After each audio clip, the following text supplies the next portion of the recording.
if done properly and on a scalable basis, green peppers production can be very lucrative to our local farmers here in Zimbabwe, which is the case today. We are going to be looking at green peppers production within a greenhouse as well as open field to cater for both sides of farmers, the ones that do have the financial resources and the economic muscle to invest in greenhouses, whilst others do not have, but they can still participate in green peppers production in line with the horticultural recovery plan of our country. Thank you, Zimbabwe, for tuning into yet another informative edition of your program. This is Agricultural New Directions, Agribusiness, and my name is Wazanai Manyore. So this is a platform which was specifically created for our farming community here in Zimbabwe. This is where we discuss production economics, business finance, time value of money, and those enterprises that make you profitable and lucrative as we pave way towards achieving Vision 2030 as a country. Now, as I've highlighted earlier, this episode is going to be centered on peppers production here in Zimbabwe. Once again, we've taken the liberty of inviting Beauty Magia. She is a horticultural expert working with Seedco as the marketing manager right here in Zimbabwe. Now, Beauty, thank you so much for joining us today. Thank you, Wadza. Thank you, viewers. We are here today standing in a greenhouse where we are focusing on green peppers production. Can you just give us a brief synopsis of green peppers production within a greenhouse setting? What are we looking at? What are we talking about? Remember, Wadza, once you invest in a greenhouse, you're looking at crops which will give you a high return. And peppers is one crop that can give you a high return in a greenhouse. And you're looking at $1 invested, you can get $6. Because you're looking at one farmer choosing the right variety, be it a determinate or semi-determinate variety. We have got both the colored peppers, the red and the yellow peppers, which have got a fair value on the market. And we are saying a farmer can at least get 8 kgs from one plant. And selling your peppers, when it's mainly on the peak season when you're getting high value, farmers can be selling at a farm gate price of $2.50. And sometimes when the value of peppers are a bit low, you're looking at your $1.20 to $1.50 per kg. So this is one crop that I would say any farmer want to venture into a greenhouse production, you should consider your peppers. So number one rule of thumb is definitely when you're looking at our peppers, we've got the 3 colors, your green, your red, and your yellow. But the value is mainly driven from your red and your yellows.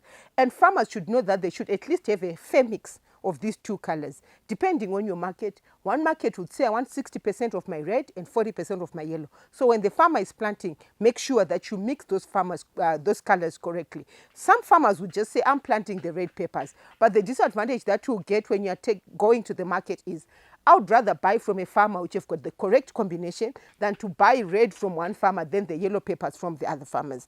Looking at your production, we're looking at your spacing from one plant to another, which is 30 centimeters from one plant to another, and usually you're 60 centimeters from one row to the other. And you're saying usually when it comes to your peppers, you're planting 1 pepper per station. And these varieties, where you're looking at your day 75, you're already going to the market with your colored peppers. Thank you so much, Beauty. That was very detailed. Now, can we talk about the lifespan of a pepper within a greenhouse? I would like to believe that the reason why those farmers with financial muscle or the economic resources to invest in greenhouses, they are looking at the lifespan of their peppers. Within greenhouses, what are we talking about, the lifespan of these peppers and even days up to maturity? Okay, so when you look at your lifespan, Wadza, you've got your indeterminate tomatoes. Like us, we've got our giver, we've got our legacy, and also we've got our springbok. These peppers are the ones that you're saying they're still growing, Wadza, but at the end of the day, you still have got your flowers coming in and you're harvesting. Then you've got the semi-determinate peppers. These peppers would grow to a height of 1.5 meters, and then they'll stop fruit production. You harvest whatever they have produced. So to me, the lifespan depends on the agronomic practices that the farmer is coming in with.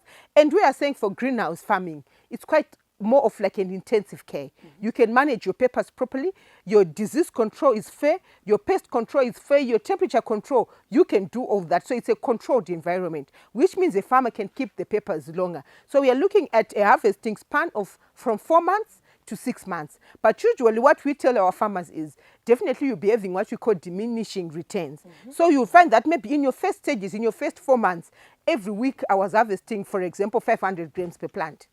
Then now it's 6 months, maybe I'm now harvesting 1 fruit every 2 weeks. As a farmer, I might choose to say maybe it's now high time I should uproot the crop and now plant a new crop. So to me, when it comes to days to maturity, you are looking at your day 75.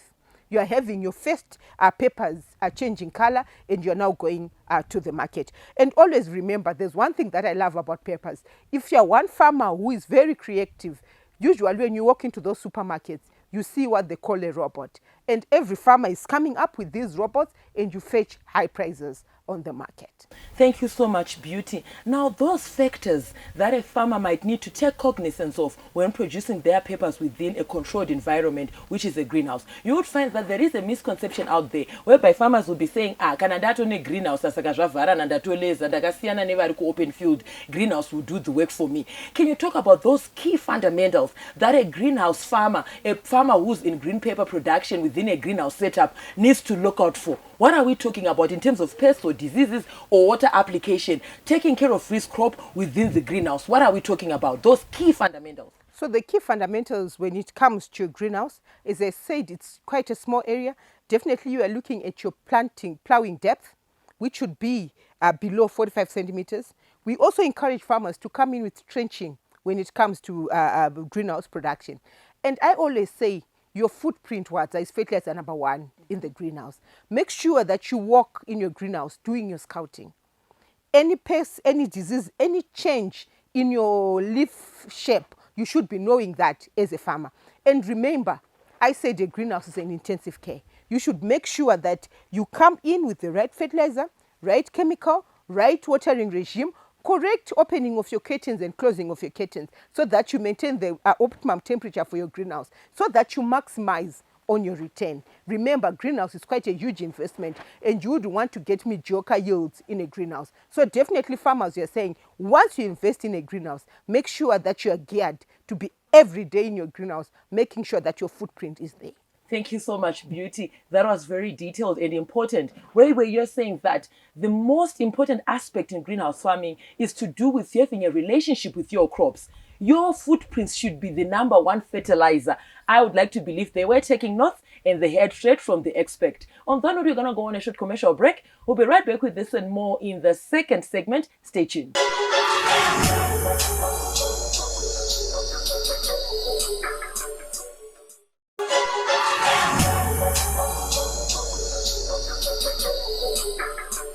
Thank you, Zimbabwe, for staying tuned to Agricultural New Directions, Agribusiness, in support of Vision 2030. Earlier on, before we went to the break, we were within a greenhouse setting where we're looking at peppers production within a greenhouse setting. In this very second segment, we are going to be comparing... A second. Within this second segment, we are going to be looking at peppers production open field. Now, viewers, we encourage you to be a part of these conversations. Feel free to get in touch with you, the producer, with the name Manurate on 0772-807-506. Alternatively, you can like our Facebook page, Agribusiness with Wadzanai. Make a follow-up on this episode and more on our YouTube channel, Agribusiness with Wadzanai. We are also now available on Twitter, where most of these updates take place. It's at Agribusiness 110. Beauty, we are here in the second segment. Welcome back. Thank you, Wadzanai. As we get into our discussion, we're in a different setting, Beauty. We're in a greenhouse. Now we are in open field. Can you talk to us in terms of open field production, aligning it to peppers production? Now I'm holding this paper.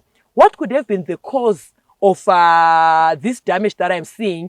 And what are its effects when you are looking at the entire yield, the total yield of peppers within an open field setting? What I can say is pepper is one of the sensitive crops that farmers should know. Once you're doing peppers, if you have got the investment, it's best produced in a greenhouse. You can look at this open field production. Even in terms of yield, you can tell that there's a reduction of more than 30%. Why? Because it is very, very sensitive. And remember, you can't do your pepper production during winter in the open field. So you would definitely need a greenhouse. So for me, Wadzanai, for those farmers who really need to do the quality peppers, which are suitable for hoteliers, fruit and veg shops, you really need to invest into a greenhouse. And looking at that pepper that you are holding, that is what we call sunburn. So remember, once your peppers you've given that big fruit and the leaves cannot cover the fruit. Definitely, because this is now open production, it means the sun can quickly come and hit your peppers. And the losses that the farmer would make is, look at that pepper. You're looking at about a 250 gram potential fruit, but because of that sunburn, the farmers can no longer take it to the market. So your potential loss on your open field is higher, ranging to about 25% as compared to your greenhouse, that your losses can be maybe plus or minus 5%. Remember, you will get some peppers which maybe might split because of fertilizer application or wrong water applications, but most of your times, your greenhouse, you're able to sell above 90% of your yields. Yeah, you've taken me to another pertinent part of this discussion. I want us to talk about nutrition, plant nutrition in peppers production. What are those macro or micro elements that are essential in the development of a pepper? So peppers, remember, Wadzanai, we are selling the fruit. So it is very, very important for farmers to know that your calcium is important when it comes to your peppers, as well as your potassium. So once you have given your peppers your basal fertilizers, you should always come in with a combination of the two or split. And remember, also micronutrients such as your boron, your zinc are also essential for these peppers. But what I always encourage farmers to do is make sure that you take your cell for cell analysis. From there, go to a reputable fertilizer company and they'll tell you the fertilizers mixes that you need for your particular cell, and they can give you a program which you can religiously follow on a weekly basis. And always remember, the varieties that we talked about in the greenhouse are the same varieties that you can grow again on the open field. But my main concern about peppers is, once you're in the greenhouse, you are hitting it correctly. And open field, you're doing a partial justice to the peppers. Okay.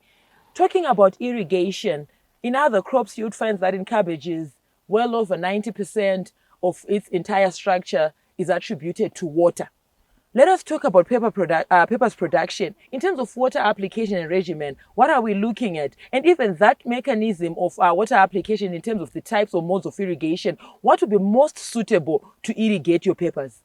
So for your peppers, I will encourage farmers again to come in with their drip irrigation, because remember, once you do your overhead, for your brassicas, overhead will do very well. For your onions, overhead will do very well. But for your pepper production, usually your drip irrigation will do well. So what we encourage farmers to do is, definitely when you're now doing the open field, your water regime is a bit higher than compared to a greenhouse. And we are saying one rule of thumb that farmers should follow as an eye is, whenever you have transplanted your pepper, you can come in with your irrigation of about 15 minutes and you're done. But once your peppers start fruiting or giving you flowers, there's need for you to increase your watering regime so that your pepper plant will get enough water for it to produce quite a big fruit. Finally, Beauty, as we close this segment, can we talk about issues surrounding pests and diseases? I understand that we spoke of sunburn because this fruit was exposed, it didn't have enough leaf cover. Now let us talk about pests and diseases that are a nuisance in peppers production, especially in open field. I understand that within a greenhouse, that is a controlled environment, but we also have farmers who are doing their peppers open field. What are those pests and diseases that they normally encounter, and what is their control or mechanisms that they can use to curb such? So what I can say, Wadzanai, is mainly when you look at your peppers, the number one nuisance disease that you get is your powdery and downy mildew. This is whereby when you are working in your pepper field, instead of the peppers being green, dark green, and are big in size, it have got some yellow lesions on top. And if you look underneath the leaf, you'll find some whitish stuff which is there. So those are the mildews. And usually we encourage farmers to make sure that they come in with a religious spray from transplanting of your fungicides. And working with a chemical company or two chemical companies, they can give you the alternative chemicals that you can use so that you don't get the diseases of the powdery mildew. But generally, I would say, Wadzanai, to me, when it comes to peppers, mainly we encourage our farmers to come in with scouting so that maybe you can identify one or two pests, but usually it is about your mildews that farmers have to get worried when it comes to pepper production. Thank you so much, Beauty, for such a detailed presentation. On that note, viewers, we've come to the end of the second segment. We're going to go on a short commercial break. We'll be right back with this and more in the third and final segment. Stay tuned.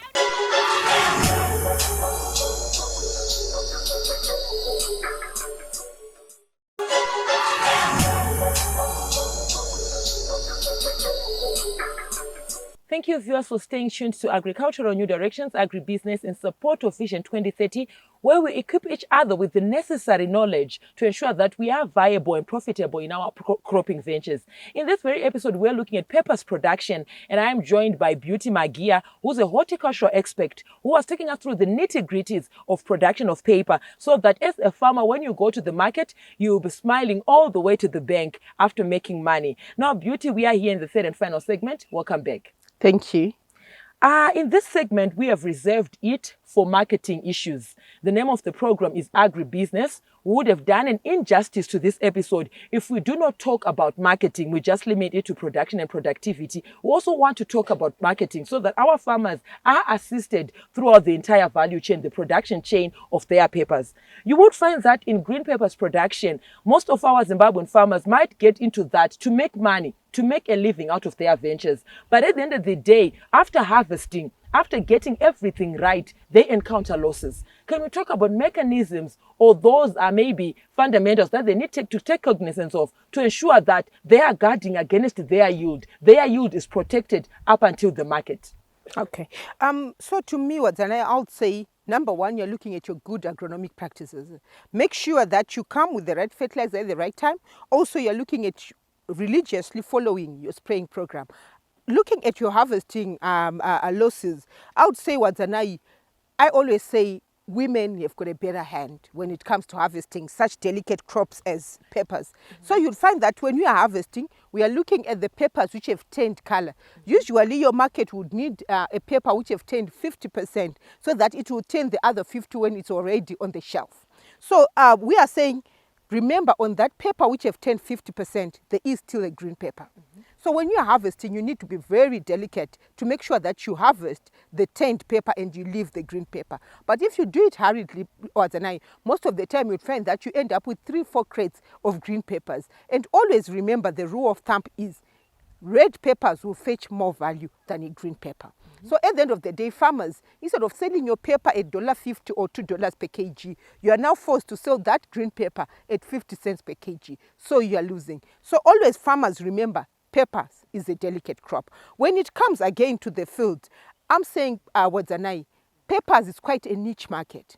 You wouldn't expect a farmer who is not taking these peppers for a processing, or we have got a huge contract to do a large hectarage. Remember, whenever you are going to your fruit and veg, there's a certain quantity of peppers that they can buy at a particular time as compared to your tomato and your onion. So we encourage farmers to say, first of all, agree with your market, what they require in terms of quantities, and calculate it back to the areas of production that you can venture into.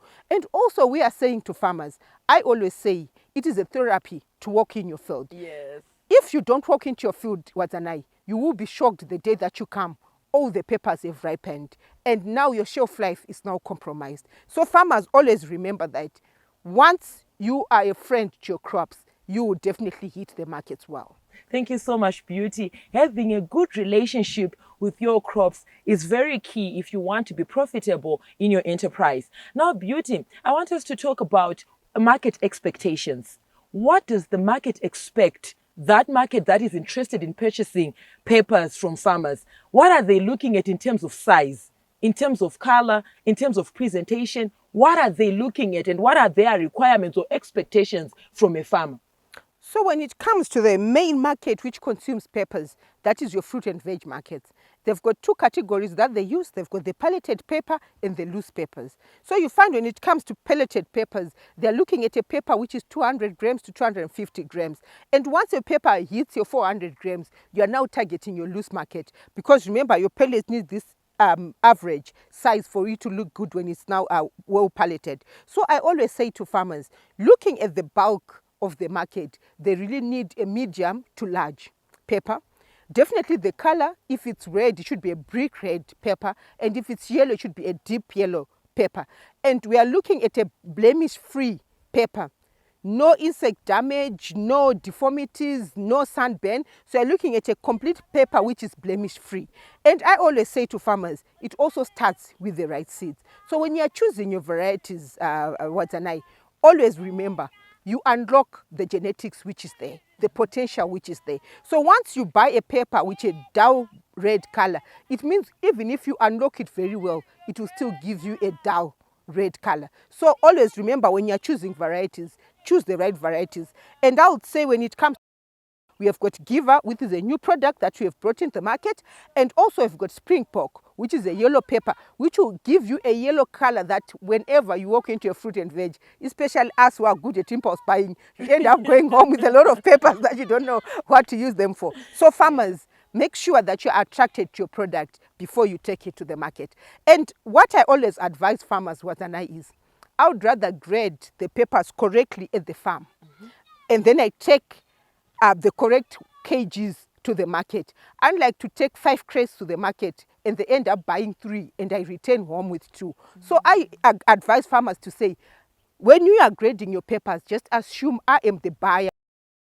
What is it that I'm looking at? That will give you a good reputation, to the extent that sometimes they won't even grade your papers because they know you're already good at your grading. So it's very important to make sure that quality is number one. Okay, thank you so much, Beauty. You spoke about issues surrounding reputation as a farmer. We know that your reputation precedes you. Before you even get into your supermarket, they might say, Thank you so much for that timely advice to our farming community.